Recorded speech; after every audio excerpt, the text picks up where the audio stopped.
চলতি বছরের নভেম্বরের শুরুতে ক্যারিবীয় অঞ্চলে সেনা মোতায়েন করেন মার্কিন প্রেসিডেন্ট ডোনাল্ড ট্রাম্প। ভেনেজুয়েলায় মাদক বিরোধী অভিযান চালানোর উদ্দেশ্যে এমন পদক্ষেপ নেয়ার দাবি ট্রাম্প প্রশাসনের। আর ভেনেজুয়েলার প্রেসিডেন্ট নিকোলাস মাদুরোর অভিযোগ, তার সরকারকে উৎখাত করতে চান ট্রাম্প। তবে এবার মার্কিন প্রশাসনের বিরুদ্ধে নতুন করে ভেনেজুয়েলার তেলের মজুদ দখলের চেষ্টার অভিযোগ মাদুরো সরকারের। বিশ্বের বৃহত্তম তেলের মজুদ নিয়ন্ত্রণে নেয়ার উদ্দেশ্য পূরণের লক্ষ্যেই ক্যারিবীয় অঞ্চলে সামরিক বাহিনী মোতায়েন করা হয়েছে বলে দাবি দেশটির। এ বিষয়ে পেট্রোলিয়াম রপ্তানিকারক দেশগুলোর সংগঠন ওপেকে চিঠি পাঠিয়েছে খোদ প্রেসিডেন্ট। ডোনাল্ড ট্রাম্পের পদক্ষেপকে প্রতিহত করতে সংগঠনটির সহায়তাও চেয়েছে মাদুরো। ওই চিঠিতে ভেনেজুয়েলার তেলের মজুতে নিয়ন্ত্রণ নেওয়ার উদ্দেশ্যে মার্কিন প্রশাসনের সেনা মোতায়েনের পদক্ষেপের নিন্দা জানান president.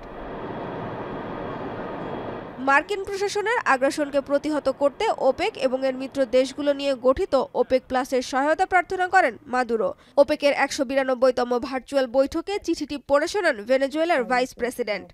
Se mantendrá firme en la defensa de sus recursos naturales, energéticos y no sucumbirá a ningún tipo de chantaje o amenaza.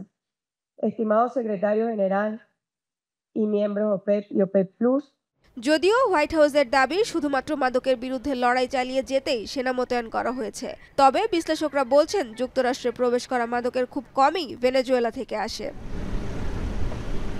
এদিকে কয়েক দশকের মধ্যে গেল নভেম্বরে প্রথমবারের মতো যুক্তরাষ্ট্রের ক্যালিফোর্নিয়া এবং ফ্লোরিডা অঙ্গরাজ্যের উপকূলে তেল অনুসন্ধানের জন্য পরিকল্পনা ঘোষণা করে ট্রাম্প প্রশাসন। পাশাপাশি ক্যারিবীয় অঞ্চলের দ্বীপ রাষ্ট্রগুলোকে জীবাশ্ম জ্বালানির অন্য উৎসের সন্ধানের আহ্বানও জানায়। তবে আগামী বছরের প্রথম 3 মাস তেল উৎপাদন বৃদ্ধি স্থগিত রাখার ঘোষণা দিয়েছে ওপেক এবং ওপেক প্লাস। সানজিদা ইসলাম তন্নি, এখন বিশ্ব।